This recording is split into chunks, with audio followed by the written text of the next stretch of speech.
Hey everyone, my name is Dr. Philip Nordic. I'm faculty at the University of Montana Occupational Therapy Doctorate Program, and I'm going to welcome everyone to the virtual open house. This meeting or this presentation is being recorded, so I did enable that. And for the sake of everyone's time, we'll dive right into the presentation. So this is what we'll be going through today. Introduction, program overview, faculty introductions. We'll look at the curriculum, reasons why you may consider choosing occupational therapy at the University of Montana. We'll have student perspectives. We'll discuss admissions, and then we'll talk about Missoula and Montana. And there will be ample time for questions at the end. Oh, Cam, I stole all of your introduction. Do you want to help me go over the program overview and key facts?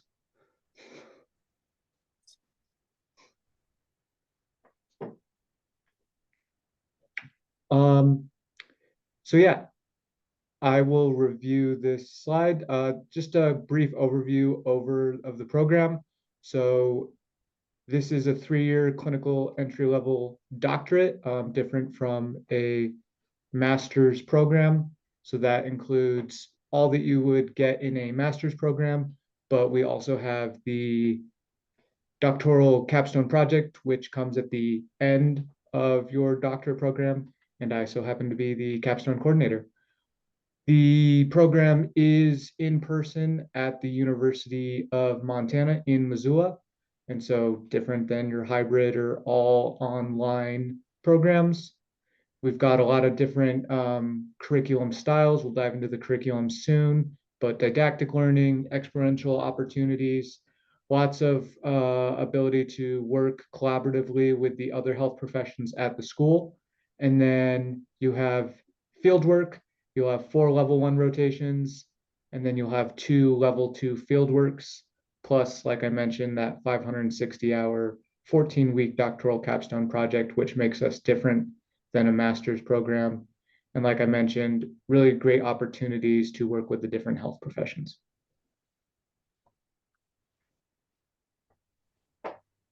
Hi, everyone. I'm Kim McKernan. I am the founding program director. And I'm just really glad that you're all here, and we can't wait to get to know you a little and certainly answer any questions you might have. And hi, my name is Jana Smith, and I'm the fieldwork coordinator. So I'm the one who is organizing all the fieldwork for the program. Hi, everybody. My name is Amanda Carroll. I'm an assistant professor, and this is Fia, our littlest grizzly. Yeah. I do research with veterans and mental health, and I've been an OT for about 12 years now. And my name is Philip Nordic. I'm clinical assistant professor and the doctoral capstone coordinator. This semester, I'm teaching the fundamental clinical skills course.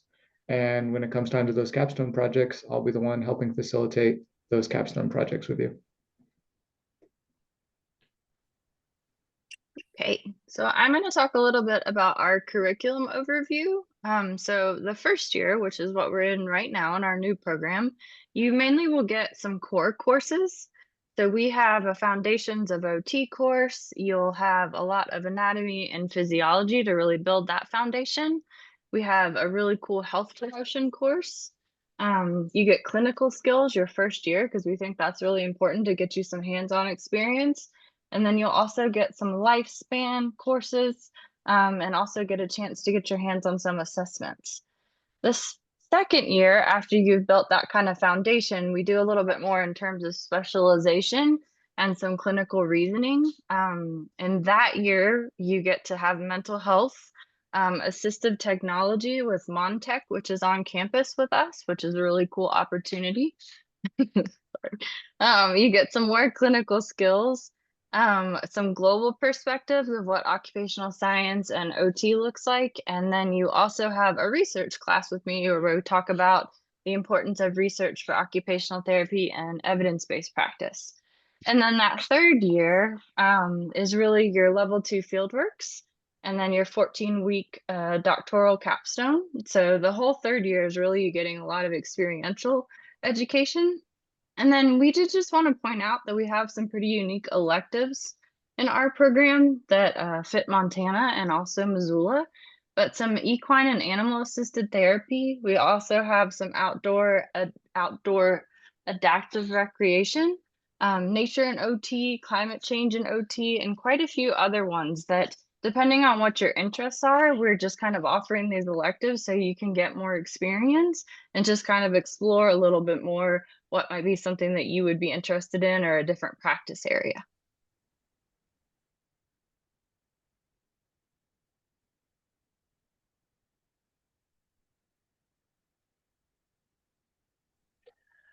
Okay, and then when you were thinking about University of Montana OT versus other schools, some of the benefits that we think we have at University of Montana is we have a small faculty to student ratio. Right now it's about 4 or 5 students to 1 faculty member.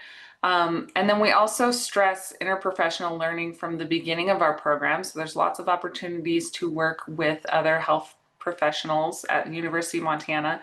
And also has a PT program, a speech program, social work, physician's associates, it's pretty much all the health professions. We are currently building a brand new state-of-the-art space. So for next year, we will have a brand new OT space where we get to work and teach. And then the University of Montana is the #1 university ranked for community and public service. So if those things are important to you or interesting to you, this is a great place to be for that.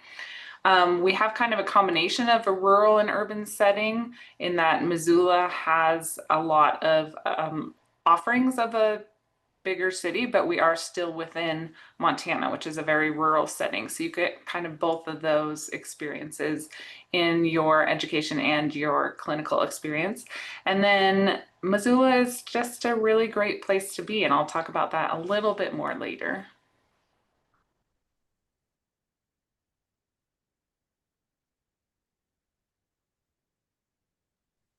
Hello. I'm Amy Klebman. I'm a student here at UM, and I am a non-traditional student. I'm a mom, I'm a wife. I was working in special education for the last decade plus, and my family relocated up here to Montana during the pandemic, and I really want to stay. This is home. So I wanted to go to UM because I want to stay in the Flathead. And this is obviously the closest school for that. But the thing I've liked most about it so far is how much we have all bonded as students. Like all 18 of us have really developed a close-knit, collaborative, and supportive atmosphere. And I've really been enjoying that so far.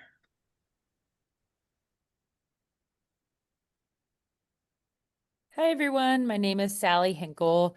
Similar to Amy, I'm also a non-traditional student and I'm a mom. I formerly worked in early care and education around innovation, but I grew up in Kentucky and have been in Montana for about 12 years, and it's home, which is why I also chose UM. I wanted to stick close to home, and it's a community that I care a lot about, and I see a lot of opportunity to create impact and support where I live, the people where I live and communities. I also am enjoying the cohort and the courses and in the field work, especially. I also find so far in the program that being a parent and being a student is there's a really good balance within the program. And so I'm finding it really, really manageable, which is great. So. Sally, would you mind sharing where your field work is and what that's like? Sure. Yeah. I'm at Opportunities Resources, so it's more community-based. This semester, the population that we're focused on is adults.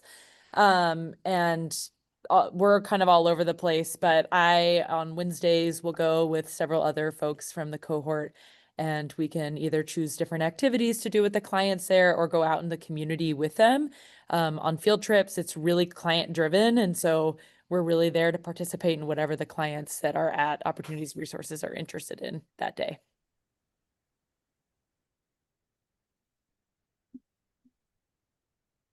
Thanks, Sally.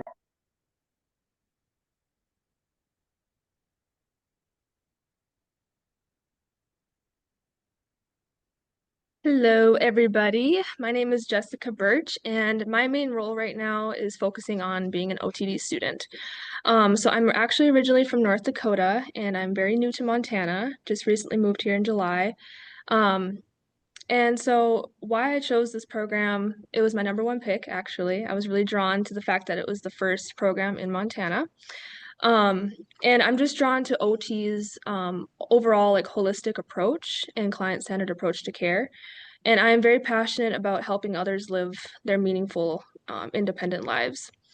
Um, and then one thing that I've really been enjoying so far is gaining hands-on experience while also connecting with my supportive classmates and faculty.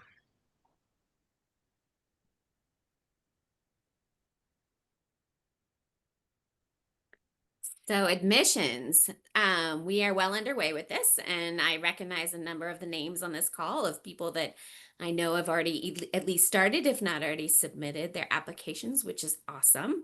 Our application priority deadline is October 15th, so a little bit less than a week from now. I want to note that that does not mean you have to have every single thing done on your application. So for example, you might still have an outstanding prerequisite course that you're taking or a recommendation that hasn't quite come in. We just ask that you note that on your application under the section that asks, what else do you want us to know about your application? And so we still encourage you to try and submit by October 15th for that priority deadline. And then our final deadline will be in January, around the 9th of January. And then after that, well, up until that time, we'll do rolling admissions after the priority one. So eligible applicants will have a bachelor's degree and a minimum 3.0 GPA. And that 3.0 is not only for overall, but also for your prerequisite courses. And also we encourage that your prerequisites have been completed within 7 years. We do have a couple times where there's some exceptions to that. So if you have some concerns about a course that maybe you took a little bit longer than 7 years ago, please just reach out to us directly so that we can understand what's going on and determine whether we feel like it needs to be retaken or what you took will suffice. We do have a clinical observation hours requirement. We are asking that you do 20 hours across 2 different settings. And we have a OTD form that's specific to those observation hours on our website. Again, we're trying to have you just really experience what OT is so you know what you're getting into when you come to school. Then you apply via the National OTCAS system, so OT Centralized Application System. You'll apply there first, and then from there, we will review applications, set up interviews if you meet the minimum prerequisites, etc. And then our admissions decisions will be in December for those priority applicants, so those that applied by October 15th, or towards the end of January for that rolling admission after that. We are anticipating having about 25 seats this year. We may be a little bit more, a little bit less, but that just kind of gives you an idea of how many, how much or how big our next cohort will be. We are being mindful of building it and making sure that we are really thinking about class size as we are starting up this program, so that we give you the best possible experience.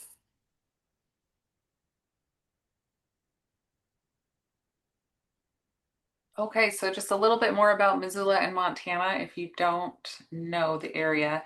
Missoula County has about 120,000 residents, so it's fairly large for Montana standards, but still small enough that you see people you know at the grocery store. And it's got a strong community engagement and opportunities for experiential OT learning. So as Sally mentioned, right now, a lot of our OT students are in community sites for their field work. And it's pretty great that we have this connection between UM and a lot of the community sites around town. Montana itself has about 1 million residents, and it's very rural in areas. And there's a large emphasis on outdoor lifestyle here. We're surrounded by mountains. We've got the river going right through town. There's skiing, fishing, hunting, boating, whatever it is that you like to do outdoors, you can probably do it here. So.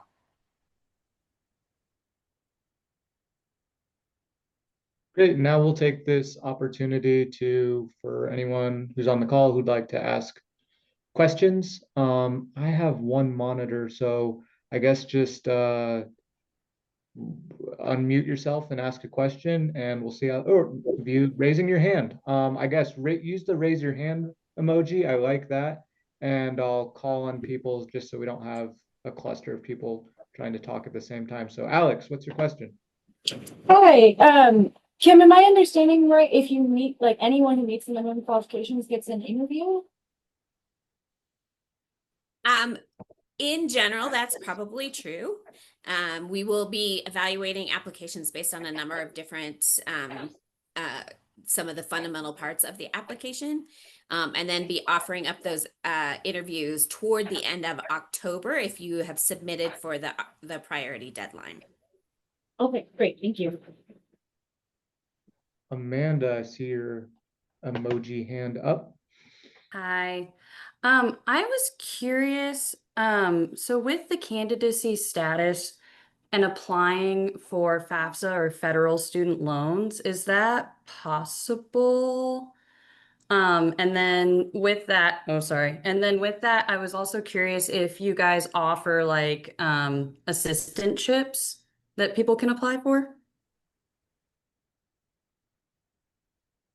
I could probably answer that. So my understanding is definitely you can still apply for FAFSA and federal support, etc. Our candidacy standard or status does not impact that. As far as assistantships, so it's a little bit more difficult the first year. There is potential opportunities on campus for undergraduate assistantships. Once you get into your second year, because then you can be a TA or an instructional assistant with the first year cohort, then we will have other opportunities at that time. Awesome, thank you. Mary Grace, I see that your hand is up. Hi. I was just wondering when the full accreditation status is expected. Yeah, I can answer that as well. So our expected timeline is that next fall of 26, we will submit our self-study. In 27, we will have a site visit from ACOT, and the expected time of our full accreditation is November, December of 2027. So for our cohort that we currently have, we will have it 6 or 8 months ahead of when they're going to be graduating. Thank you. Let's see, any other questions, big or small, to us or to the students who are currently on the call with us as well? Yeah, Rachel, and then Amanda after that. Oh. Hi, I was just wondering, this is more aimed towards the students, but what they like to do or enjoy in Missoula, or like what do they have free time for outside of school?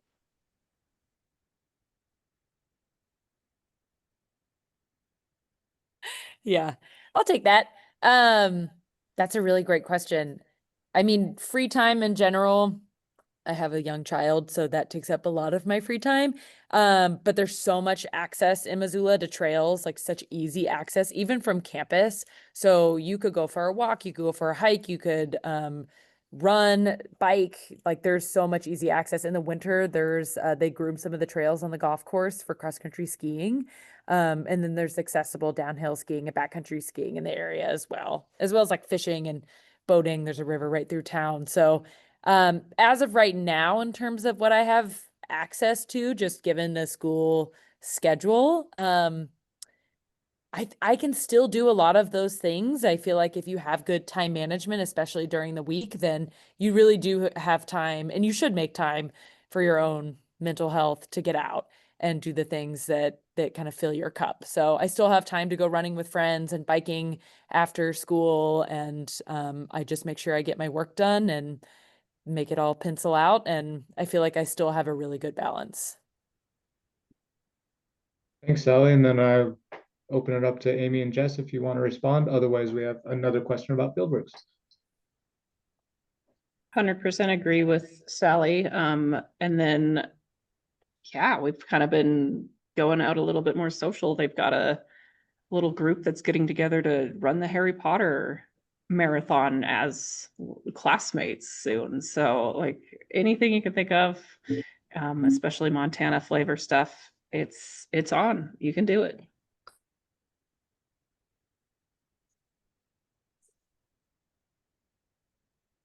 Thanks, Amy, and thanks, Sally. Jana, there's a question Yeah. about from Alex. For the level 2 fieldworks, is it likely we would need to complete those outside of Missoula? Yeah, that's a really good question. We've got partnerships with most of the OTs in Missoula. I've been working on that for a while. So it really kind of depends on who's willing to take a student, who's available to take a student when you're doing your level 2s. We encourage people to look at where else in Montana or the US they could possibly do field work, just so that we have some options if you need to leave Missoula. But we're trying to work with everyone as best we can to get placements where you need to be. So it's not, you won't necessarily have to leave Missoula, but you might have to leave Missoula. Thank you, Jana. For anyone who's entering the meeting, anticipating a 5:20 start for another meeting, we're just doing some questions and we will do another presentation if there are an audience for it once we're done answering these questions. But we got a lot of great questions coming in. Kim, probably a question for you. For a clarification on admission, will invitations for an interview/admission status not be known at all until December, Lauren asks? Yeah, no, Lauren, we will extend invitations for interviews for our priority candidates later this month, October. So after the 15th deadline, we will review applications, and within about, I would say 10 days or so, we will make sure that we're extending those invitations for interviews. If you apply after October 15th, then that goes into the rolling admission, and that will be later after we've completed the first round of applications. As far as December, that's when priority candidates, so those that apply by October 15th, you will have an answer by December of whether you've been admitted to the program or not, and be able to confirm that you want to accept that admission. And then we launch into the other parts of admissions in terms of the university, etc. I see how somebody asked how many applicants. At this point, we have at least about, well, in progress. That doesn't mean that everybody will complete them, but at this point, we have about 4 applications for every spot that we have in the program. So it is somewhat competitive. Again, that may change because those are the people that have started their application and maybe aren't going to complete it. So that could change. Once we send admission decisions, I see that question too. We usually have a fairly quick turnaround because we usually then have a waiting list that we're trying to get to. So usually it's a matter of weeks or so to be able to accept those spots and confirm your attendance. We understand that on occasion there are extenuating circumstances in terms of maybe I have to move there, what does financial kind of situation look like, etc. So that is a dialogue that we can have with somebody in terms of looking at what that confirmation of admission from the student. Hopefully they answered everything.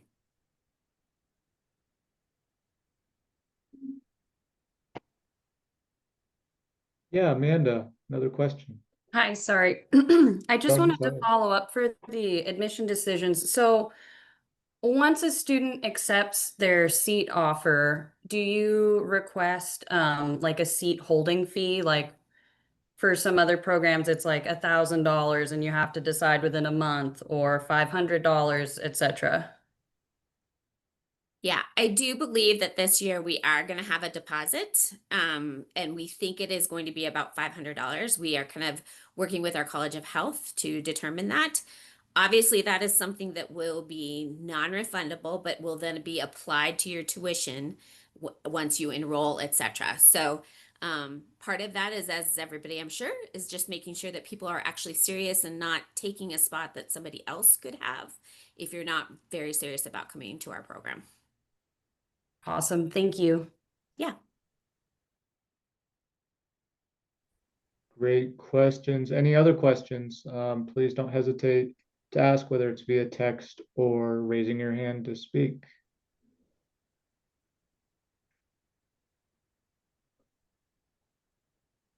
I do Okay. just want to emphasize, somebody put in the comments, but we talked a lot about the outdoors. There's lots of other things to do in Missoula as well, in terms of arts and culture and food and music. We've got a number of really great music venues, etc. So even if you're not the hiking, skiing, biking person, Missoula still can be a really great place for you.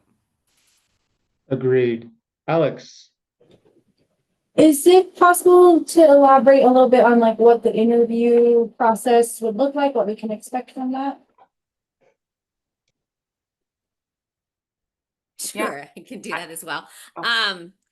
We anticipate the interviews will be 20 minutes long.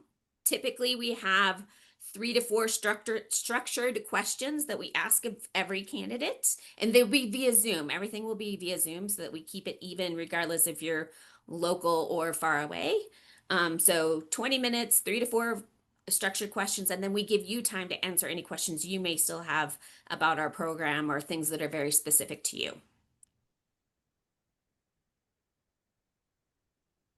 Great question, Alex. And Kim, you're just doing a great job answering all these questions. We've got another one. Oh, I can answer this one though. Where can we find the observation hours form? The observation hours form is in the admissions page for our program. And then in addition to the video recording, I will also be sending any of the documents we've referenced here as an attachment to the email. So Shasta, you can find it there.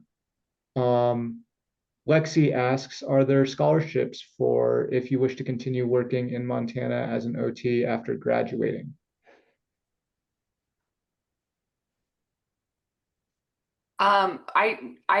There is one funding opportunity from OPI, the Office of Public Instruction.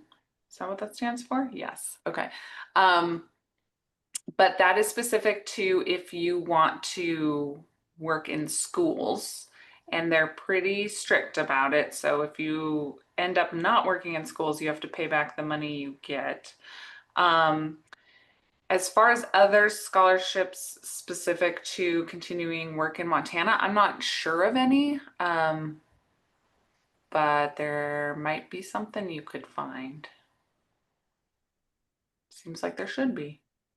Thanks, Jenna. Riley asks for clarification on the 3.0 or higher cumulative GPA for the prerequisites. Is that for all of the prerequisites combined, or each individual class and lab? It's for all the prerequisites combined. So both your cumulative GPA for all of your coursework and your cumulative GPA for those prerequisite courses needs to be 3.0 or higher.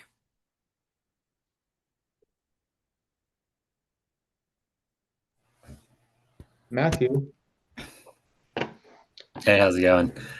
I just wanted to ask a little bit about how you all perceive maybe like the national sort of job market or demand for occupational therapists, and how the Missoula, Western Montana region sort of compares to that.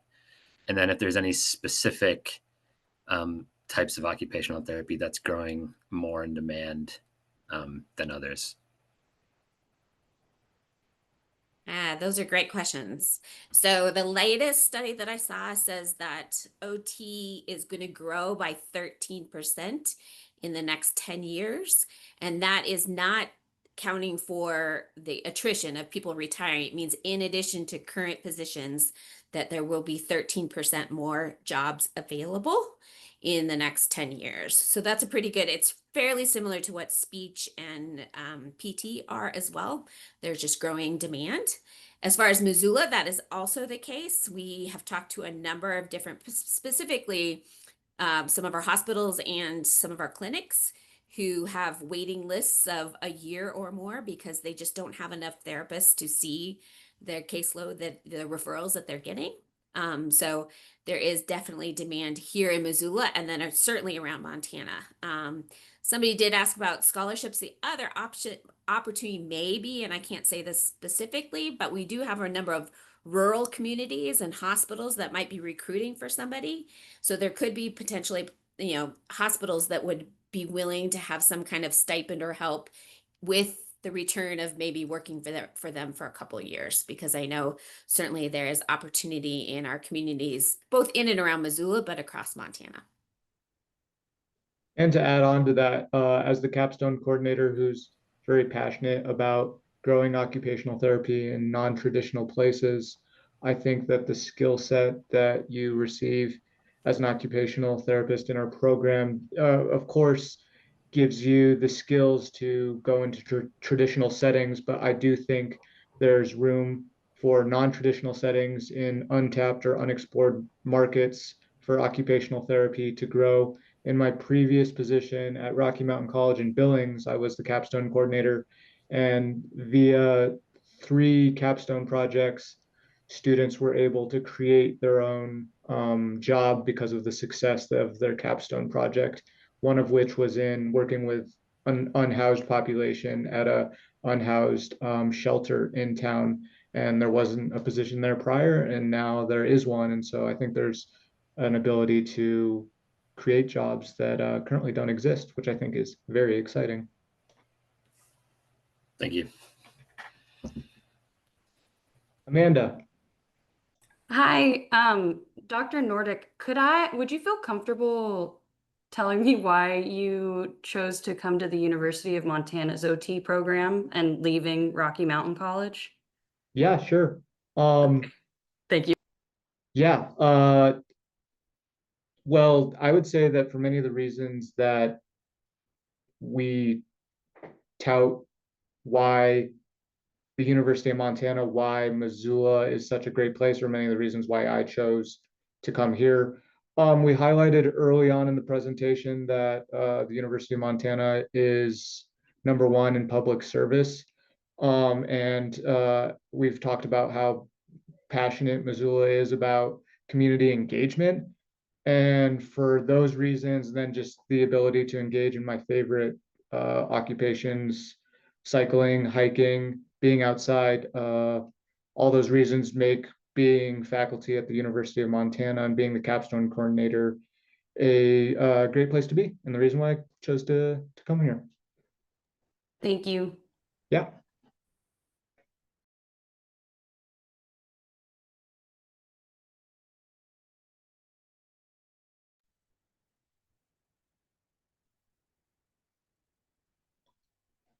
Let's see. Any other questions?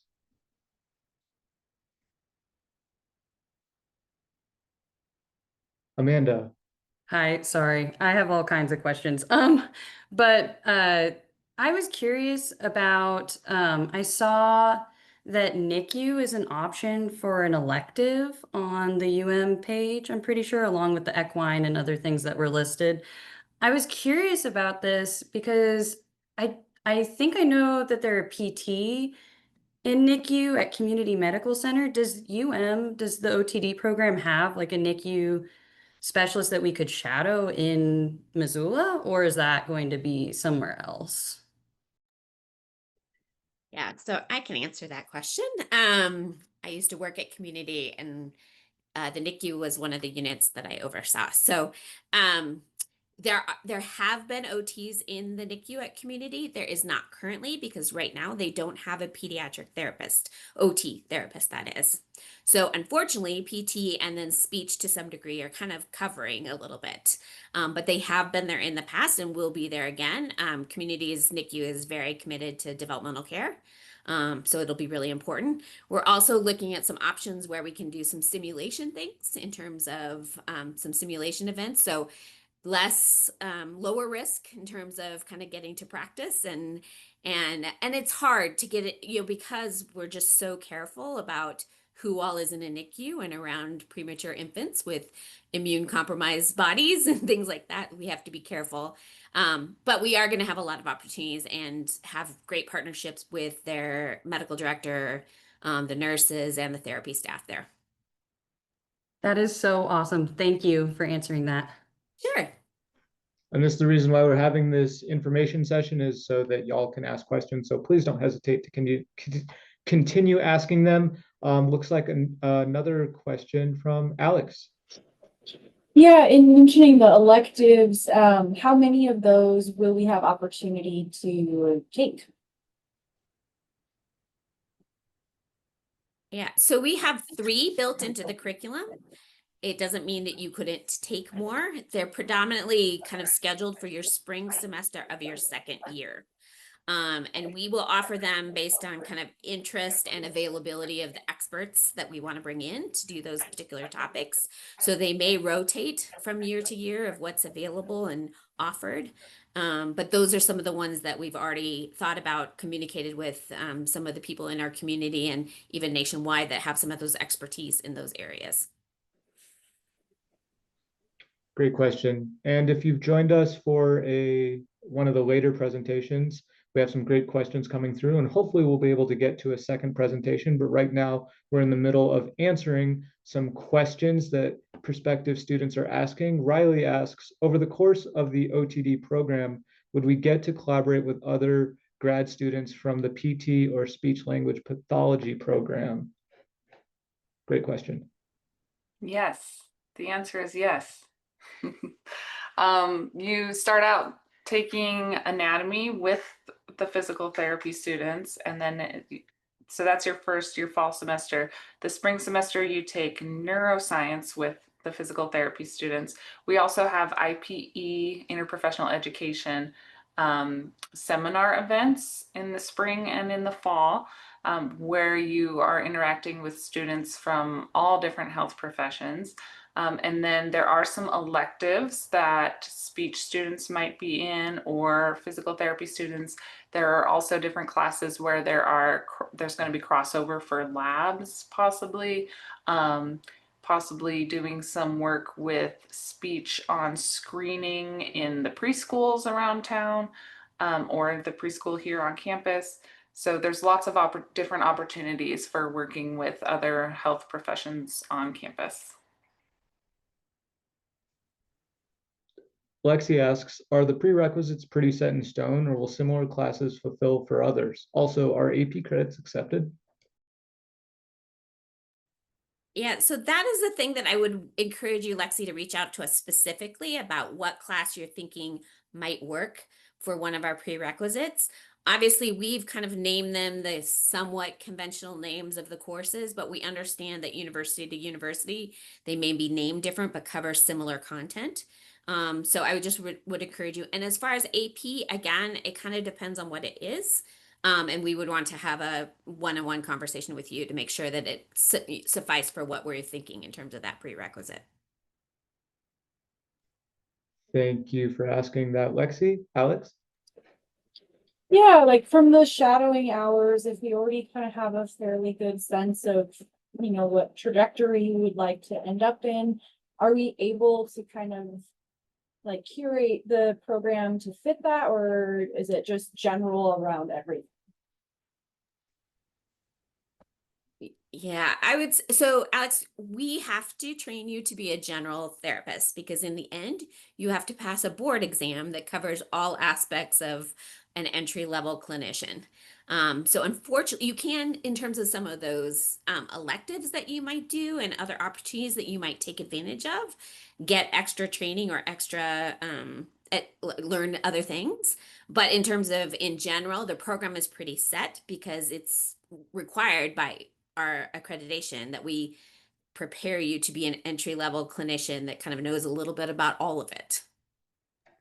But I would also say that if you do have specific interests or a certain practice area that you're interested in, that what makes the OTD compared to the master's great is the doctoral capstone project is 560 hours, 14 weeks, and it's a project you design. And the way that I, as the capstone coordinator, have students involved in their capstone project is I empower students to design and create their own projects. So if you're passionate about a specific area of practice, then you can design a project in which you spend 560 hours in that area of practice. So I think that's a great way to explore any interests you may have if you're unable to, if while you're getting that general education throughout the first 2 years. Let's see, more questions as I was waxing poetically about capstone. Are scholarships offered for in-state or out-of-state students?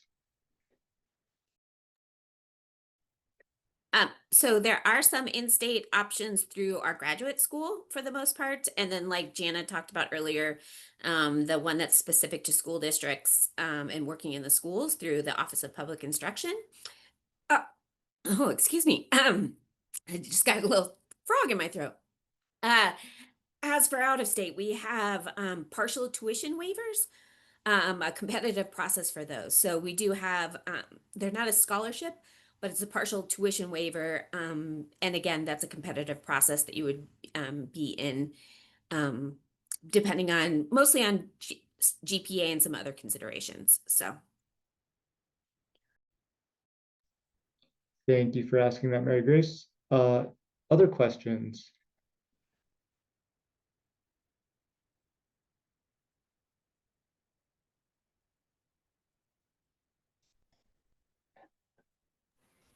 Hi.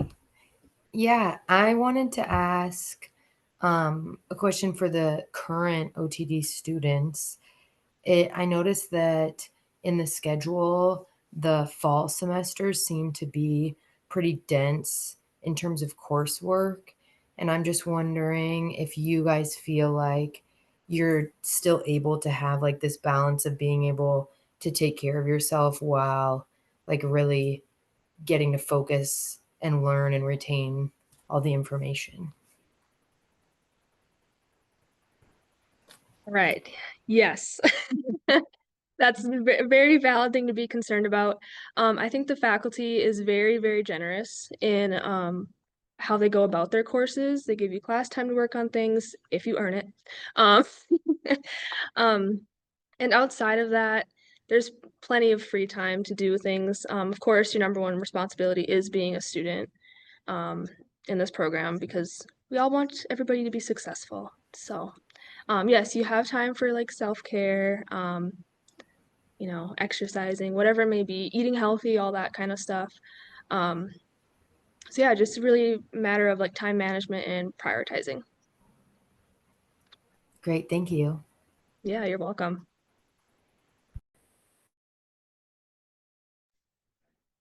Thank you so much for that question, Natalie, and thank you for the response, Jess. Any other questions? Feel free to shout them out, put them in the text, or raise your hand.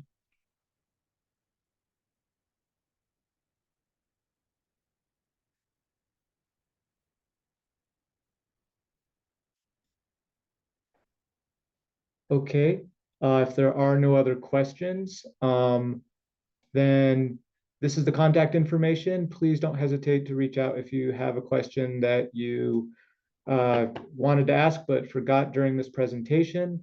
Like I mentioned, I will be sending out the recording of this presentation, relevant links and documents that were referenced. I will attach those to that email and send it to the email that you use to sign up.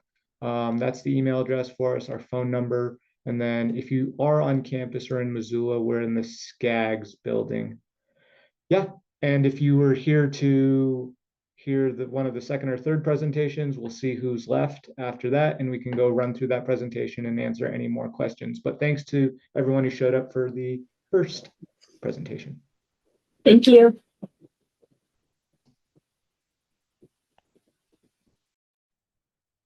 Thank you.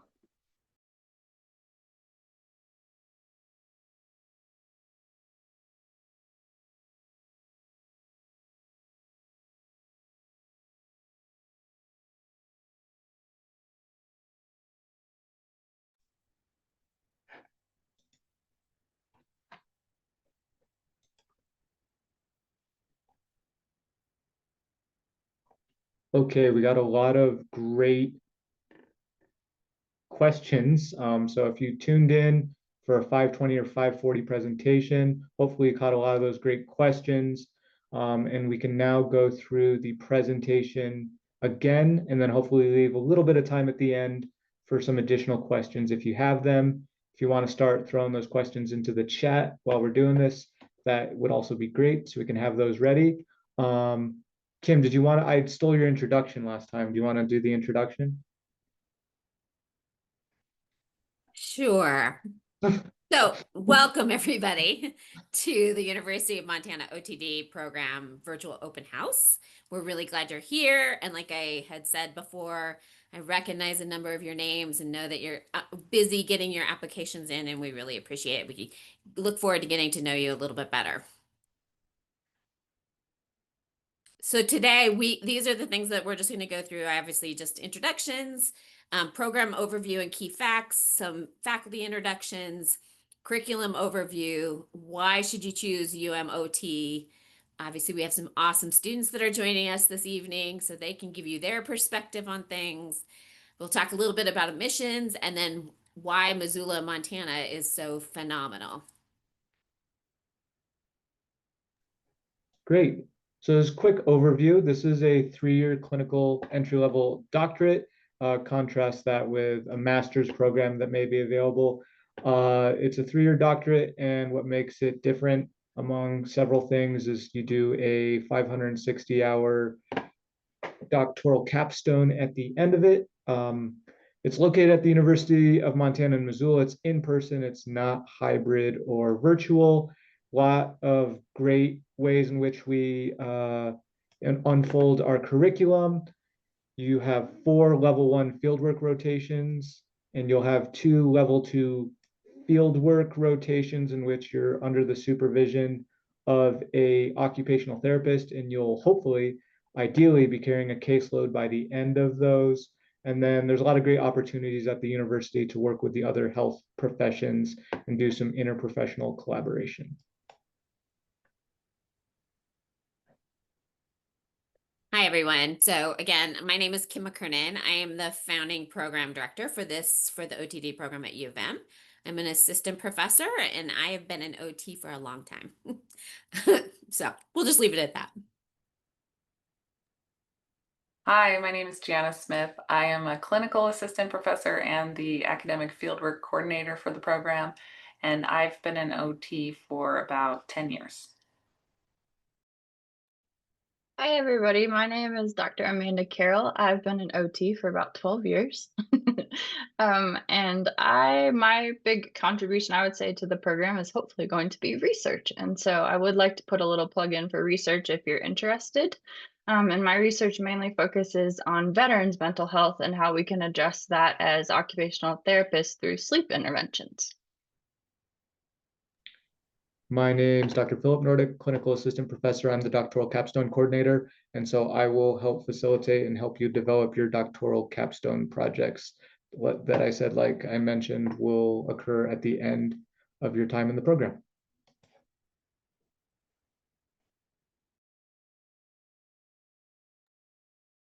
Okay, so I get to tell you a little bit about our curriculum. So the first year of the program is really your core courses. You will have foundations in occupational therapy with me. You'll get a heavy dose of anatomy and physiology, which you take with PT students. We have a really cool health promotion class that talks about balance and how to have balance as a graduate student. You'll have some clinical skills, a lifespan course, and then also get some exposure to different assessments. The second year, after we're building on those kind of core courses and that foundation, we go a bit more into some specialization and clinical reasoning. You will have Dr. Nordic and I for mental health. You get to have assistive technology with Montech, which is on campus, which is really exciting and has a lot of really cool stuff to go look at and use in our interventions. There's some global perspectives of occupational therapy, and then you also have me for research. And then that third year, as Dr. Nordic said, is really what sets apart the doctorate from the master's. And in that, you'll have 2 level 2 fieldworks where you get to go out to different sites. And then you get to enact your doctoral capstone project. And one of the things that is pretty unique to our program was a really intentional development of some different electives that we felt people would be interested in and are kind of cutting edge or innovative or specialty areas within OT practice. And so there's equine and animal assisted therapy, adaptive outdoor recreation, nature and OT, climate change and OT. I'm hoping to have one on sleep and OT. There's also one in the NICU. So it's a really cool way to kind of explore some interests that you might have a little bit more in depth. Okay, so if you're wondering why you might choose University of Montana over other OT programs, we have a small faculty to student ratio. Right now it's about 4 or 5 students for each faculty member. So we really get to foster those relationships with our students. We have a strong focus on interprofessional learning from the beginning of the program. So as Dr. Carroll mentioned, there are some classes that our OTs take with physical therapy students, and then there are plenty of other opportunities for experiences with other health professions on campus, and University of Montana does have most health professions in our College of Health here. We are currently building a brand new space. So next year we will get to take classes. We'll have a apartment in the space so that we can do all sorts of fun OT stuff in our brand new space. University of Montana is ranked #1 for community and public service. So if that's something you're interested in, there is a lot of that around here. And Missoula in general is kind of this mix of rural and urban setting where the city itself has plenty of amenities, but there is obviously Montana is huge and there are lots of rural areas that have a need for healthcare providers. There's lots of experiences and potential there. And then Missoula itself is just a really vibrant, outdoorsy, artsy, fun community.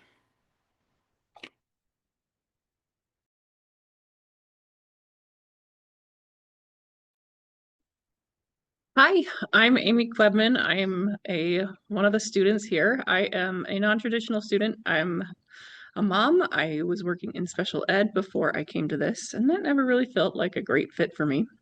I am originally from Utah, but I lived in Montana. We moved up here during the pandemic, and this is home. And I want to stay in the Flathead where my family is located, so that is why I chose UM. And I've really been enjoying how the rest of the students have been so cohesive and supportive of each other. We've got a really great camaraderie going on, and it has been awesome. Hi, everyone. My name is Sally Hinkle, also a current student. Similar to Amy, I'm a non-trad student and a parent. And I was formerly in early care and education, working around innovation. I grew up in Kentucky, but have been in Montana for about 12 years. So it's very much home, which was part of the motivation of coming to UM. I had my sights on UM really since the program was being talked about in 2020. So being close to home is important to me. It's a community that I care about, and there's a lot of opportunity to make local impact from an OT lens. So that's exciting. Things that I'm enjoying most about the program are the courses, fieldwork, and the cohort. I also wanted to add that as a parent, I do feel like there's the program was really intentional about creating coursework and building. The way that they built the program is really friendly for parents. So would welcome it, Amy, as well, any questions that people have about being a student and being a parent.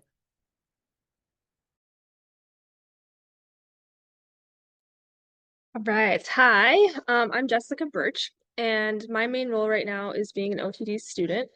And I'm actually originally from North Dakota, and I'm very new to Montana. Recently just moved here in July. And why I chose UM, I've always wanted to live in Montana at some point in my life. And when I was looking through different programs, I was really drawn to UM because it's the first program in Montana. And why I'm actually drawn to OT specifically is its holistic and client-centered approach to care. And I'm also just very passionate about helping people live lives meaningfully and independently. And so one thing in this program that I have enjoyed so far is really applying everything that I was able to do in a skilled nursing facility as a rehab tech and restorative wellness instructor to this more hands-on experience, while also connecting with my supportive classmates and, of course, my amazing faculty.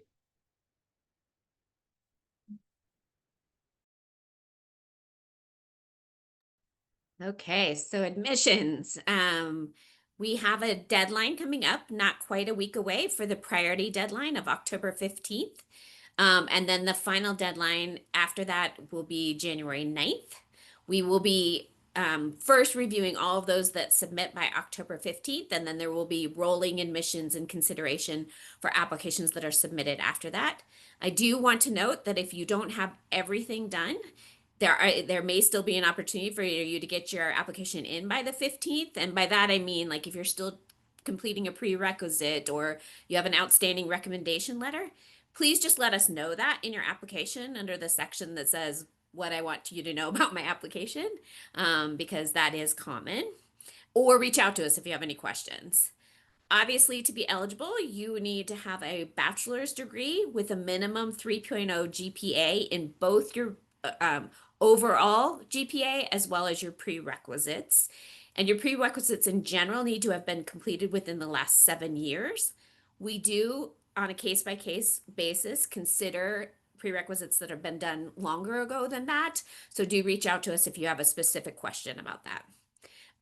We also have a clinical requirement of 20-hour observation hours across 2 settings.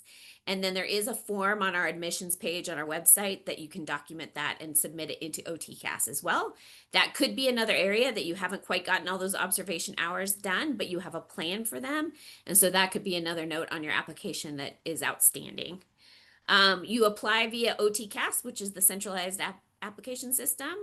And then we review your application, and then we will start to invite applicants for interviews beginning the last week of October. So if you get in by October 15th, you may be invited for an interview as early as the end of October.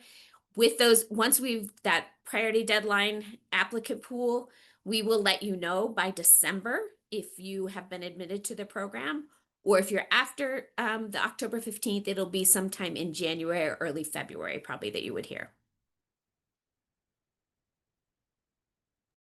And then just a little bit more about Missoula and Montana. If you're unfamiliar, Missoula County has 120,000 residents, so it's large enough that there is plenty to do here, and food and activities abound.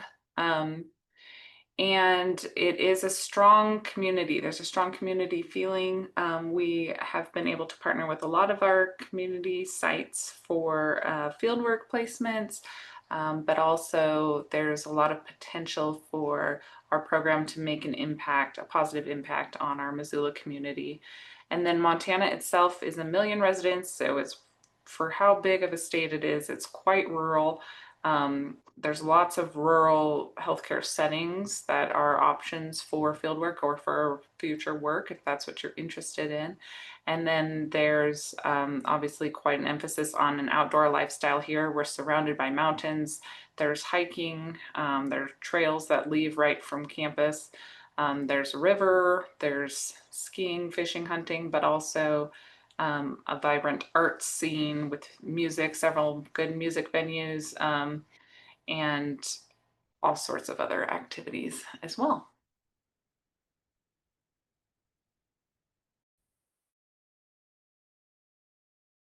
Awesome. We will open it up for any questions that you may have.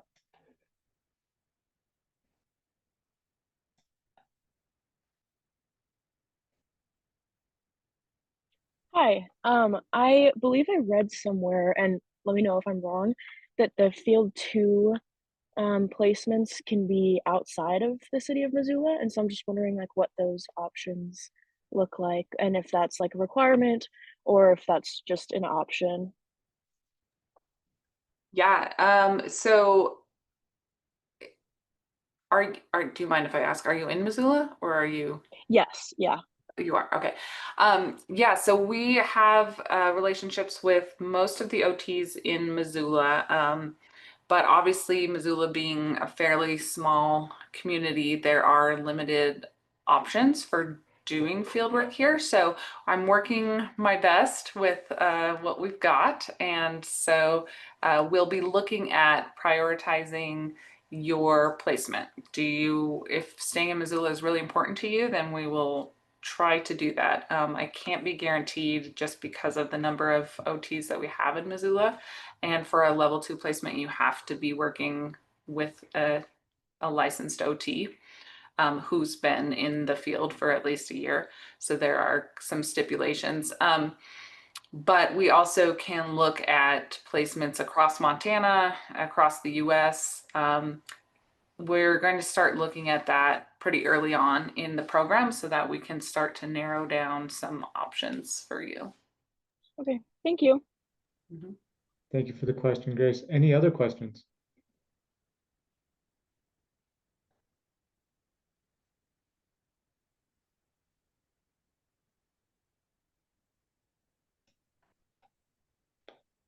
Awesome. Well, if you think of a question, please don't hesitate to reach out and contact us. You can contact us via that email. There's our phone number there. I'll send a recording of probably the previous presentation because it captured a lot of great questions. And if you came in the middle of that presentation, thank you for sticking around for the second one. And in addition to that, I'll include relevant links and documents to make sure that you have everything if you're gathering your application. And so, yeah, I'll send that to the email that you provided to sign up. But like I mentioned previously, don't hesitate to reach out if you have any other questions. And we thank you for attending this presentation this evening.